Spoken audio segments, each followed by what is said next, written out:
अनुवादन। mRNA में nucleotide की श्रृंखला को अमीनो अम्लों की पॉलीपेप्टाइड श्रृंखला में बदलने की क्रिया को अनुवादन कहते हैं। अनुवादन की क्रियाविधि। अमीनो अम्लों की सक्रियण। दूसरा है आपका tRNA अणुओं में सक्रिय अमीनो अम्लों का जुड़ना। तीसरा है mRNA का राइबोसोम से जुड़ना। चौथा है पॉलीपेप्टाइड श्रृंखला का दीर्घीकरण। पांचवा है पॉलीपेप्टाइड श्रृंखला का समापन। उसके बाद अगला हेडिंग है आपका मानव जीनोम। मानव कोशिकाओं में उपस्थित सभी गुणसूत्रों के DNA में न्यूक्लियोटाइड के कर्म के रूप में संग्रहित जैव सूचनाएं ही मानव जीनोम कहलाती हैं। अगली हेडिंग है मानव genome project HGP human genome project. Number 1 पहले जानेंगे ये कैसे हुआ, कब हुआ। सर्वप्रथम मानव जीनोम प्रोजेक्ट की नींव नीन डाइट ने 1983-84 में रखी थी। यह एक ऐसी परियोजना है जिसमें मानव के विभिन्न DNA अणुओं में स्थित जीनों के कर्म और उसमें स्थित न्यूक्लियोटाइड के कर्म को जानकर मानव की जैविक सूचनाओं को समझने का प्रयास किया जाता है। जीनोम प्रोजेक्ट क्या है? सर्वप्रथम मानव जीनोम प्रोजेक्ट की नींव नीन डाइट ने 1983-84 में रखी थी। यह एक ऐसी परियोजना है जिसमें मानव के विभिन्न DNA अणुओं में स्थित जीनों के कर्म और उसमें स्थित न्यूक्लियोटाइड के कर्म को जानकर मानव की जैविक सूचनाओं को समझने का प्रयास किया जाता है। महत्वपूर्ण तथ्य। HGP के लिए सर्वप्रथम अमेरिका के ऊर्जा विभाग ने महत्वपूर्ण तथ्य में HGP के लिए सर्वप्रथम अमेरिका के ऊर्जा विभाग ने HGP का लोगो तैयार किया था।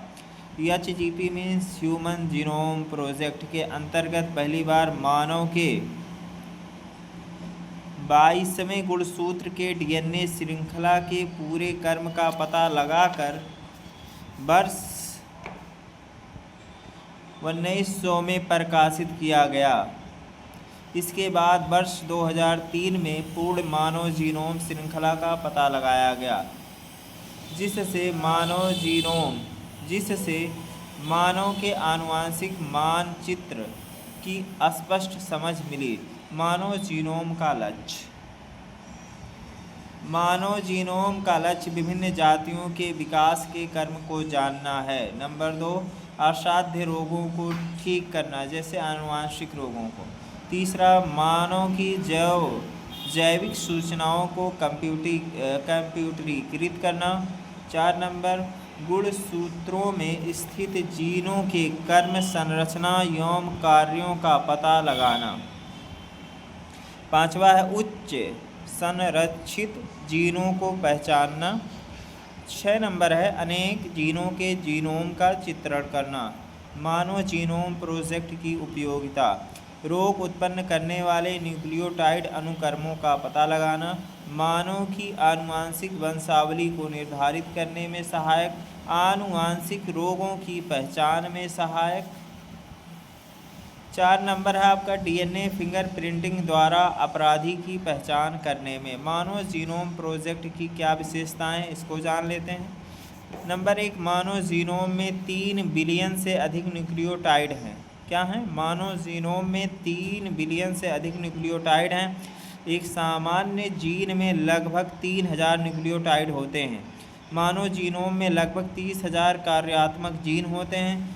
जीनोम का लगभग 2% भाग ही प्रोटीन संश्लेषण के लिए होता है।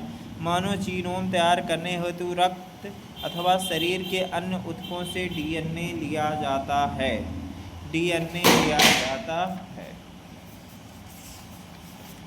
उसके बाद है आपका अगला हेडिंग DNA फिंगरप्रिंटिंग। DNA का एंडोन्यूक्लियेज एंजाइम की सहायता से विखंडन करके डीएनए खंडों की मैचिंग द्वारा किसी व्यक्ति की पहचान करना डीएनए फिंगरप्रिंटिंग कहलाता है। डीएनए का एंडोन्यूक्लियेज एंजाइम की सहायता से विखंडन करके डीएनए की मैचिंग द्वारा किसी व्यक्ति की पहचान करना डीएनए फिंगरप्रिंटिंग कहलाता है। इस तकनीकी की खोज एलेक्स जेफरी ने वर्ष 1984-85 में की थी। प्रत्येक जीव की डीएनए संरचना एवं आनुवंशिक कोड अलग होता है, अद्वितीय होता है और अन्य जीवों से अलग होता है। डीएनए फिंगरप्रिंटिंग की विधि क्या है, इसको कैसे किया जाता है? डीएनए को पृथक करना, जैसे शुक्राणु से, रक्त से, बाल या मल ऊतकों से। डीएनए का कटना, प्रतिबंधन एंडोन्यूक्लियेज एंजाइम द्वारा। जेल इलेक्ट्रोफोरेसिस द्वारा डीएनए खंडों को अलग करना। साधारण ब्लॉटिंग एवं प्रोब का उपयोग करके डीएनए हाइब्रिडाइजेशन करना। 5वां नंबर है ऑटो रेडियोग्राफी द्वारा डीएनए फिंगरप्रिंटिंग प्राप्त करना। डीएनए फिंगरप्रिंटिंग का महत्व, इसमें सबसे पहली बात पिता का निर्धारण करने में, अपराधियों की पहचान करने में, जैसे हत्या, बलात्कार जैसे मामलों में, आपदाओं जैसे भूकंप में मारे गए अज्ञात व्यक्तियों की पहचान करने में डीएनए फिंगरप्रिंटिंग का बहुत ही महत्व है।